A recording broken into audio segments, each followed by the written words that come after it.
Tema kita malam ini adalah cara mendapatkan janji Allah Subhanahu wa taala. Selalu kita selesai azan, menjawab azan, kita tutup dengan doa wasilah. Allahumma rabb hadhihi ad-da'wati tammati was-salatil qa'imah. Ati sayyidana Muhammadan al-wasilata wal fadilah wasyarafa wad darajatal aliyata rafi'ah. Wa ba'athu Allahumma maqaman mahmudan alladhi wa'adtah. Ditutup dengan innaka la tukhliful mi'ad. Engkau tidak ingkar janji ya Allah. Jadi Allah kalau sudah dia berjanji, maka Allah tidak akan ingkar janji. Kalau kita merasa kenapa kita belum mendapatkan, jangan salahkan Allah. Kita yang belum cukup syarat untuk mendapatkan janji Allah Subhanahu wa ta'ala. Poin yang pertama, janji tentang kehidupan di dunia ini.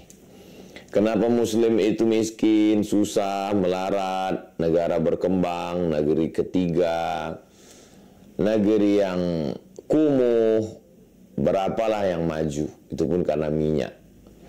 Adapun yang lainnya kalau sudah sebut negara Islam itu susah, perang dan lain sebagainya. Maka kita bisa kita lihat dalam surat An-Nahl ayat 97. A'udzubillahi minasyaitonirrajim. Man 'amila shalihan, siapa yang beramal saleh, min dzakarin aw untha, laki-laki atau perempuan, wa huwa mu'minun, dia beriman, falanuhyiyannahu hayatan thayyibah, dia akan kami berikan kehidupan yang baik. Jadi kalau kehidupan kita sekarang kurang baik, berarti ada dua kemungkinan. Kemungkinan yang pertama, ya kita tidak beramal soleh. Kemungkinan yang kedua, kita beramal soleh tapi tidak beriman. Makanya selalu bersanding dia, innal insana lafi khusr, manusia itu rugi, illal ladzina amanu, beriman. Setelah itu wa amilus solihati, amal soleh. Iman, keyakinan, sifatnya di dalam, motivasi, semangat, tidak kelihatan. Sedangkan amal soleh, action, gerakan, etos kerja. Ada orang yang etos kerjanya mantap, tapi dalamnya kosong. Akhirnya gaji yang didapatkan itu ya untuk foya-foya, mabuk, sakau, pacaran, seks bebas, LGBT. Akhirnya kesepian di dalam keramaian. Angka bunuh diri tinggi, stres, depresi, anxiety, bunuh diri. Apalah artinya itu? Maka tidak bahagia. Tidak hayatan thayyibah. Mungkin negara maju, Amerika, Eropa, Jepang, Korea. Tapi angka pembunuhan, nyetir sambil mabuk, kemudian hidup kesepian, atau kelihatannya beriman, masjidnya, sholatnya, jamaah hajinya, tapi susah. Kenapa? Karena tidak ada etos kerja. Nah ini jadi saya jumpa dengan salah seorang diplomat kita yang kebetulan bekerja di KBRI, Kedutaan Besar Republik Indonesia di Kuba. Sebelum di sini Ustadz Somad, saya di Kuba katanya. Fidel Castro Pak. Iya. Wah, sering ngisap cerutu dong. Oh, saya nggak merokok Pak Ustadz. Oh, gimana? Saya orangnya suka penasaran. Gimana kehidupan di Kuba itu Pak? Komunis kan, tidak bertuhan, nggak percaya sama akhirat. Mereka itu Pak Ustadz ya nggak ada agama. Tapi kita kalau menjalankan agama nggak dilarang. Ada masjid di Kuba, ada Pak Ustadz. Boleh kita melaksanakan ibadah, tapi mereka nggak. Bagi mereka ya hidup, habis itu mati, dia meninggalkan sesuatu, dikuburkan rame, itu orang sudah baik. Apa kesan Bapak selama tegas di Kuba itu? Istri saya melahirkan Ustadz. Saya minta tolong sama dokternya. Datang dokter itu nolong 6 orang Ustadz naik sepeda, karena gaji di sana rendah. Berkeringat-keringat itu dokter naik sepeda untuk menolong proses persalinan istri saya. Kemanusiaannya tinggi sekali Ustadz. Kenapa mereka punya kemanusiaan yang tinggi ya? Apa karena Che Guevara? Saya pada baca sedikit tentang sahabat Fidel Castro, Che Guevara, orang kaya, dokter yang lari masuk ke hutan, untuk berjuang melawan borjuisme. Karena mereka ini komunis yang membela hak orang susah, proletarian. Jadi boleh jadi juga Ustadz, tapi yang jelas mereka kemanusiaannya sangat tinggi. Coba kita bandingkan, mungkin oknum ya, tidak semua, dokter yang malpraktek, ikut membantu aborsi, ketika tertangkap di lantai rumah ternyata banyak janin-janin, sombong, angkuh, kemana kemanusiaannya. Tapi ketika berangkat haji dan umroh nangis di pintu Ka'bah. Jadi agama itu hanya untuk pembenaran. Saya tidak mengeneralisir kasusnya semua. Terjadi dalam beberapa orang. Ya dia anggap ini dunia untuk cari duit, halal haram, hantang kromo, bantai saja, riba, sudi, sikut sana, sikut sini, hantam sana, hantam sini. Setelah dapat duit, pergi ke Makkah, nangis di pintu Ka'bah, selesai. Oh, nggak bisa begitu. Itu kedunguan yang dijadikan agama. Maka kata Syekh Muhammad Al-Ghazali, saya khawatir ada orang dungu, lalu ketika dia beragama, kedunguannya dijadikannya agama. Makanya standar keberagamaan kita itu adalah ati Allah wa ati'ur Rasul, ikut Allah Al-Quran, wa ati'ur Rasul, ikut Rasulullah SAW. Sunnah Nabi, kalau tidak paham, tidak ngerti, ikut al-ulama, teknisinya itu ulama. Al-ulama warathatul anbiya. Jadi kalau mau bahagia, syaratnya hidup di dunia ini nggak banyak-banyak. Man amila salihan, amal soleh, min zakarin, laki-laki, au unsa, perempuan, wa huwa mu'minun, beriman kepada Allah. Jadi kalau dia semangat kerja, masuk kantor, disiplin, nggak korupsi, nolong orang, nah itu adalah tidak hanya sekedar kemanusiaan macam orang komunis yang di Kuba, tapi ada kehidupan nanti di akhirat. Jadi tidak sesingkat, sependek ini hidup ini. Hidup, habis itu mati. Tidak. Ini hanya sebagai stasiun. Ini hanya perjalanan pendek. Nah inilah Islam. Nah ini untuk yang zahirnya. Lalu bagaimana dengan janji Allah untuk yang batinnya? Bisa dilihat dalam surat Ar-Ra'd ayat 28. Ala bidzikrillahi tatma'innul qulub. Dengan banyak berzikir mengingat Allah, hati menjadi tenang.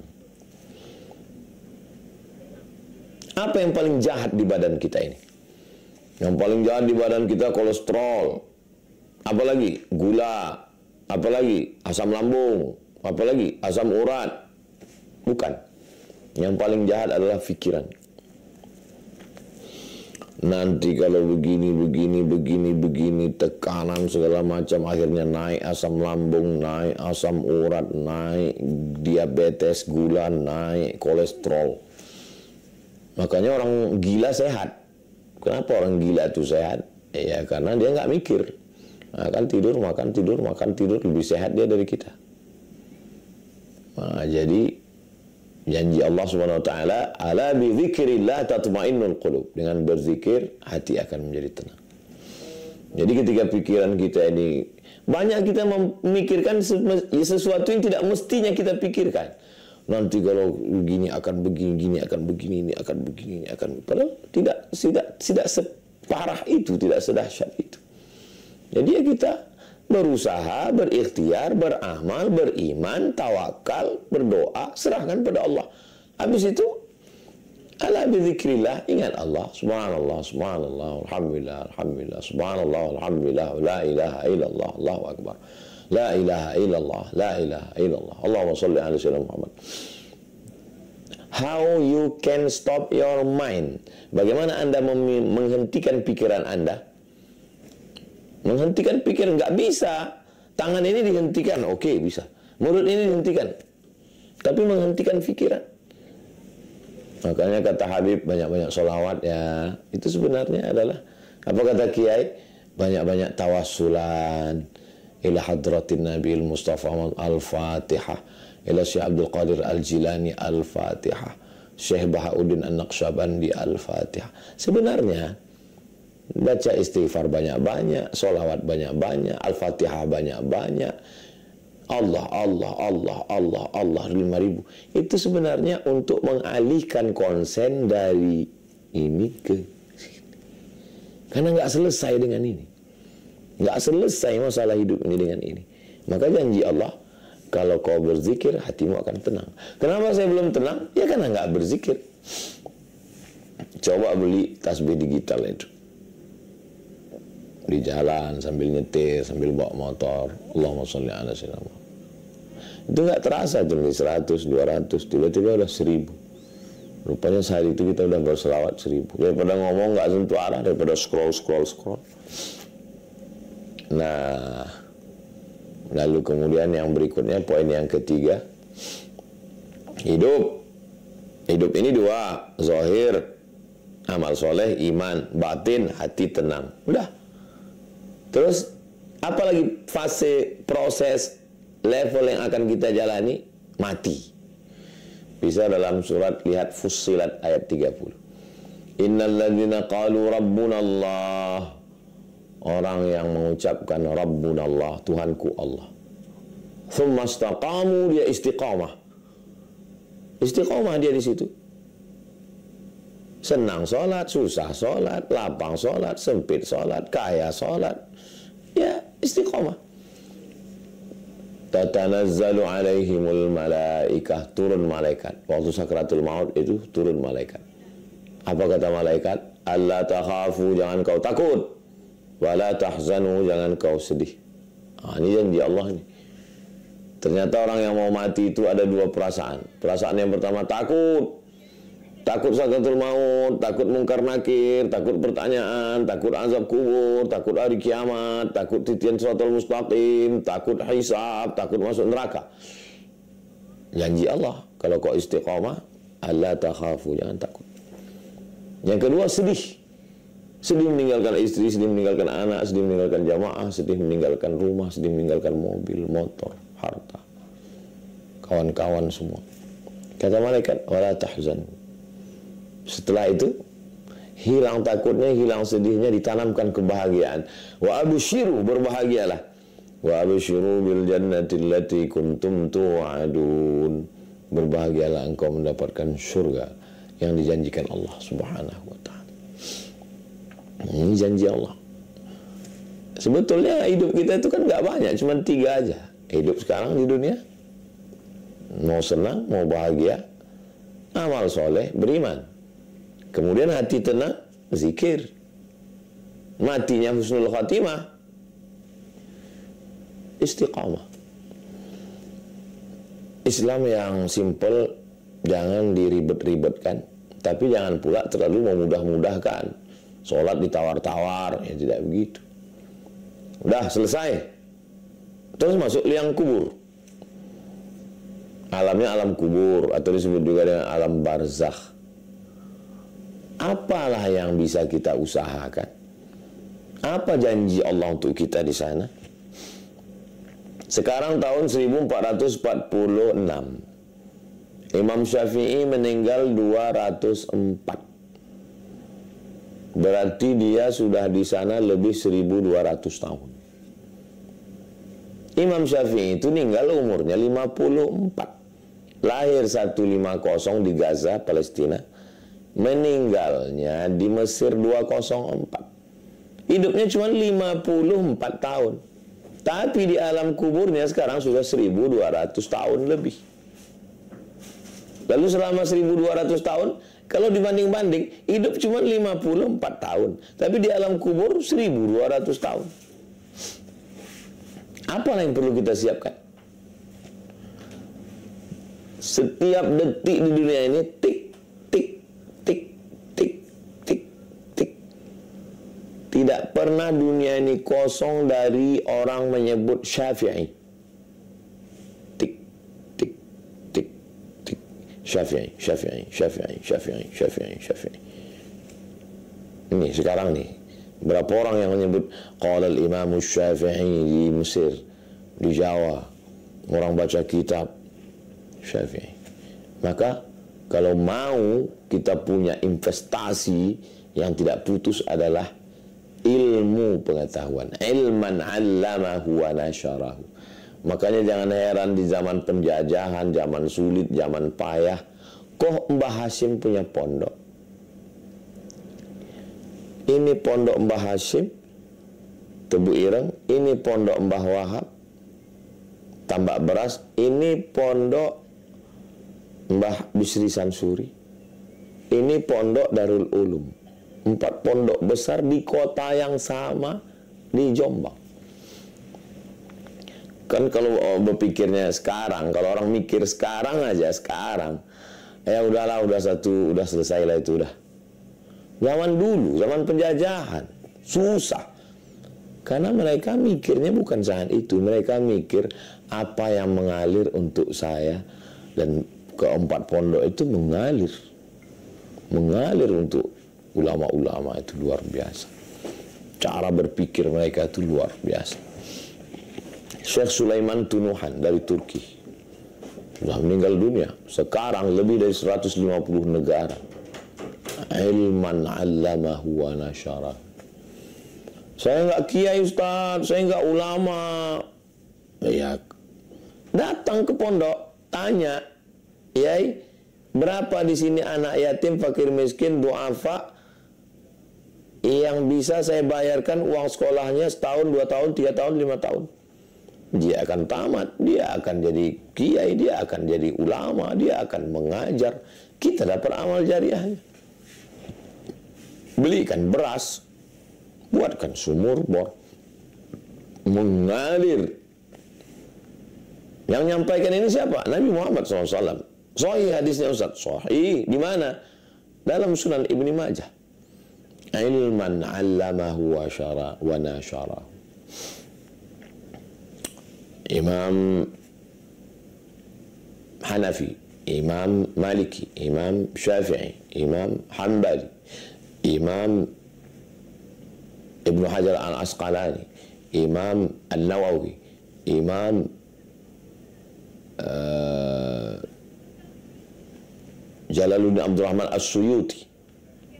Berapa kitab-kitab mereka dibaca orang sana. Wa qala As-Suyuti, wa qala As-Suyuti, wa qala An-Nawawi fil Arba'in An-Nawawiyah, wa qala An-Nawawi fi Riyadhis Shalihin, wa qala An-Nawawi fi Al-Adhkar, wa qala An-Nawawi fi Rawdatul Talibin wa Umdatul Muftin, wa qala An-Nawawi, wa qala As-Suyuti.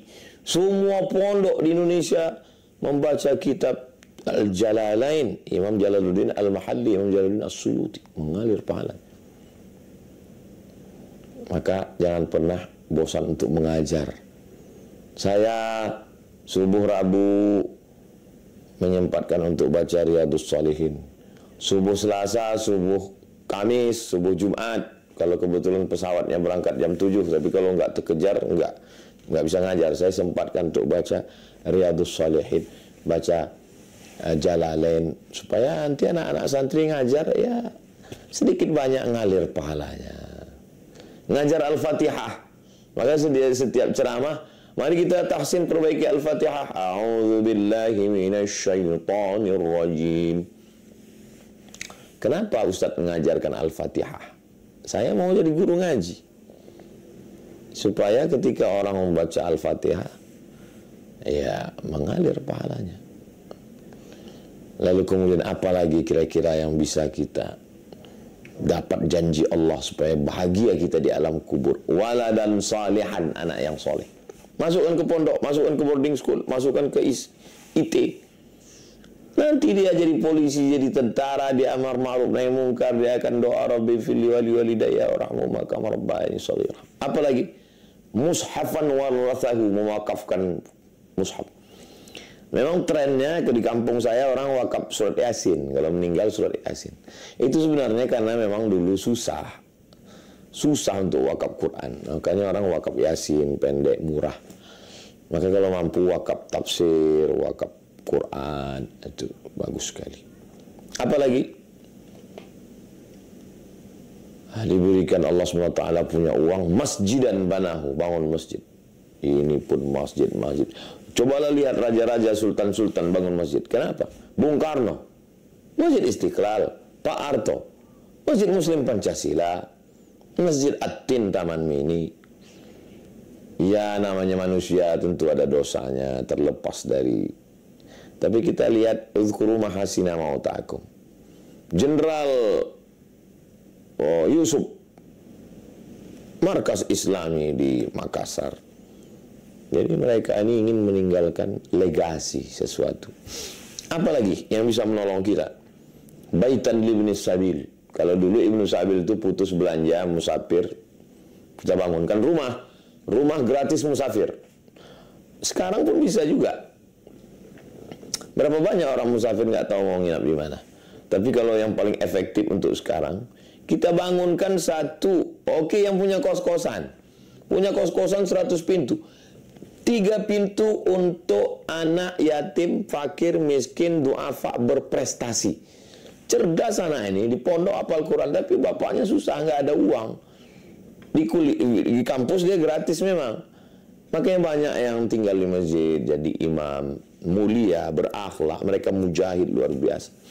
Tapi berapa masjid yang sanggup nampung? Kadang diusir, saya kasihan dengan adik-adik kita. Jadi yang kaya-kaya kalau dia punya itu bangunan untuk orang bisa belajar, luar biasa.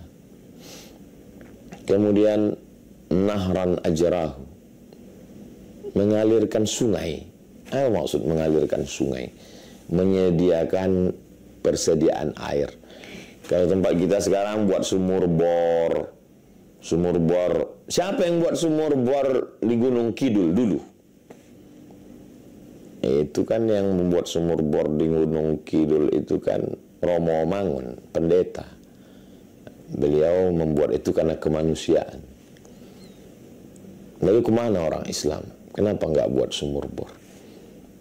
Dengan buat berapalah modal sumur bor? Kalau di tempat saya buat sumur bor nggak sampai 5 juta. Anak-anak bisa mandi, bisa wudhu, bisa sholat, bisa minum, filter air dan lain sebagainya, persediaan air. Kemudian shadaqatan akhrajaha fi sihhatihi wa hayatihi talhaquhu ba'da mauti. Sedekah yang kita berikan ketika kita masih hidup, masih sehat, maka itu mengalir sampai hari kiamat insyaallah. Itu beberapa sekelumit dari janji Allah Subhanahu wa taala kalau kita. Jadi yang saya sampaikan ini secara umum saja, dari mulai proses kehidupan sampai kepada qalbu, sampai kepada mati dan apa setelah mati. Nah, setelah itu maka insya Allah kita akan mendapatkan kebaikannya. Iqra'ul Quran, bacalah Al-Quran. Fa innahu ya'ti yaumal qiyamah. Quran akan datang nanti pada hari kiamat. Syafi'an, memberikan pertolongan. Syafi' itu artinya genap. Witir ganjil. Saya sendiri ganjil. Sendiri datang saya ke Jakarta, datang ke Pontianak sendiri ganjil. Tapi kalau saya datang Bang Alvin menemani saya, jadi genap. Bang Alvin ini genap. Genap itu Syafi'. Genap. Kalau udah ada genap berdua, apa kabar Bang Alvin? Sehat? Ayo Ustaz, saya bawa ke Munzalan. Ketemu Ustaz Lukman. Jadi Syafi' selalu diartikan penolong. Iya, kita sendiri datang penolong genap. Ya dia nolong kita. Siapa yang nolong kita? Yang menolong kita Al-Quran. Iqra'ul Quran, baca Al-Quran. Fa innahu ya'ti yaumal qiyamah. Quran akan datang pada hari kiamat. Syafi'an li ashabih, memberikan syafaat kepada orang-orang yang membacanya. Itu kalau kita laksanakan, maka insya Allah Allah tidak akan ingkar janji. Allah akan menunaikan janjinya. Maka insya Allah kita laksanakan ini. Kita hidup 1445 tahun setelah Nabi SAW. Bagaimana supaya dekat dengan dia? Munculkan rasa cinta dalam hati. Almar'u ma'aman ahab. Orang akan bersama dengan siapa yang dia cintai. Cinta kita kepada Nabi, sayang kita ke Nabi. Nah kita sama nanti dengan Nabi. Doakan Bapak Ibu, abang kakak adik, encik puan tuan, kawan, sahabat, jamaah semua, doakan supaya Ustaz Somad bisa dekat dengan Nabi Muhammad SAW. Dengan cara ikut ngaji, baca sirah, baca sejarah. Setelah itu muncul rasa rindu, rasa cinta, rasa sayang. Kalau sudah sayang, berkorban. Kalau sudah sayang, menjaga warisannya. Almar'u ma'aman ahab. orang akan bersama dengan siapa yang dia cintai. Itu janji Allah yang disampaikan oleh Rasulullah Shallallahu Alaihi Wasallam. Lalu kemudian kita dijanjikan, man qala la ilaha illallah Muhammadur Rasulullah dakhalal jannah. Siapa yang mengucapkan la ilaha illallah Muhammadur Rasulullah dakhalal jannah, maka kita istiqamah ini. Istri, la ilaha illallah Muhammadur Rasulullah. Suami, la ilaha illallah Muhammadur Rasulullah. Anak, la ilaha illallah Muhammadur Rasulullah. Mantu, la ilaha illallah. Cucu, la ilaha illallah Muhammadur Rasulullah. Aqidah, siapa yang mengucapkan la ilaha illallah Muhammadur Rasulullah dakhalal jannah, masuk surga. Janji Allah SWT. Masa iya la ilaha illallah Muhammadur Rasulullah masuk surga? Imam Ibnu Qayyim Al-Jauziyah ketika ditanya, apa iya Imam, siapa yang mengucapkan la ilaha illallah Muhammadur Rasulullah dapat kunci surga masuk? Ya, dapat kuncinya. Cuman kuncinya belum ada giginya. Kunci kalau nggak ada giginya ya nggak kebuka. Giginya itu apa? Ya ibadah. Kalau sudah la ilaha illallah Muhammadur Rasulullah, sholat. Kalau sudah la ilaha illallah Muhammadur Rasulullah, puasa, bayar zakat, haji dan umrah, berjihad. Jangan aniaya orang, jangan zalimi orang. Bukan mantra, bim salah bim abrakadabra, la ilaha illallah Muhammadur Rasulullah, mabuk, la ilaha illallah Muhammadur Rasulullah, itu namanya munafik. Lain di mulut, lain di hati. Orang munafik di mana letaknya? Innal munafiqina fid darkil asfal. Orang munafik itu pada level terendah minan nar, dari api neraka. Fid darkil asfali minan nar. Ini neraka itu pintunya ke atas, apinya di bawah, yang paling panas keraknya di bawah. Itulah tempatnya orang yang lain di mulut, lain di bibir, lain di hati, lain cakap, lain perbuatan. Nah, jadi kita amalkan ajaran Islam ini, maka Allah Subhanahu wa taala memberikan janji kepada kita. Wasari'u ila maghfiratin min rabbikum wa jannatin 'arduha as-samawati wal ardu u'iddat lil muttaqin. Wasari'u, bersegeralah, cepat, jangan tunda. Ila maghfiratin, kepada ampunan Allah. Taubat. Nantilah, nunggu tua dulu lah, nunggu pensiun lah, nunggu buat rumah lah, nunggu anak kuliah lah. Enggak bisa gitu. Wasari'u, bersegera.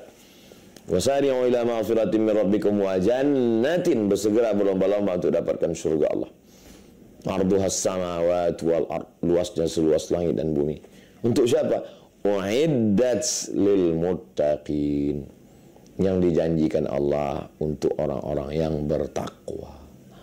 Takut zina bukan karena polisi, takut pacaran bukan karena ayah, takut selingkuh bukan karena suami, tapi takutnya karena Allah. Makanya di antara doa, Allahumma qsim lana min khasyiatik, tanamkan rasa takut dalam hati kami, ma yahulu bainana wa baina ma'asik. Dengan rasa takut itu membuat kami tidak jadi melakukan perbuatan maksiat. Niatnya ada tapi tak jadi. Kita sama berdoa, mudah-mudahan kita termasuk yang mendapatkan janji Allah, dan kita istiqamah, beramal soleh, beriman, berzikir, istiqamah, menyebarkan ilmu, mendidik anak soleh, mewakafkan mushaf dan kitab-kitab Islami, membangun masjid, membangun rumah untuk asrama, kos-kosan untuk anak-anak tidak mampu, mengalirkan air, memberikan sedekah, membaca Al-Quran, bersegera, tidak menunda-nunda amal. Mudah-mudahan kita termasuk orang yang minal ladzina yastami'una al-qawla fayattabi'una ahsanah. Jadikan kami orang-orang yang mendengarkan ucapan yang baik lalu mengiringinya dengan amal yang baik. Allahumma rzuqna al-istiqamata 'ala syari'atil gharra wa tariqatil bayda. Berikan kami istiqamah dalam iman dan Islam. La tada' lana dzamban illa ghafartah, ampunkan dosa kami, wala dainan illa qadaitah, tolong lunaskan hutang piutang kami, bantu kami supaya lunas dari hutang piutang riba ya Allah. Wala maridan illa syafaitah, sembuhkan penyakit kami, saudara kami, orang tua kami, sahabat kami, anak kami, kawan kami, jamaah kami yang sakit, angkat penyakitnya. Saudara kami, guru kami, orang tua kami yang sudah mendahului kami, Allahumma ighfir lahum warhamhum wa'afihim wa'fu anhum. Allahumma jma'na ma'al habibil mustafa fi jannatikal ula, masukkan kami ke surga bersama Rasulullah SAW. Waqtim bis salihati amalana, tutup umur kami dengan husnul khatimah. Wa sallallahu alaihi wa sallam Muhammad wa ala alihi wa sallam, walhamdulillahi rabbil alamin.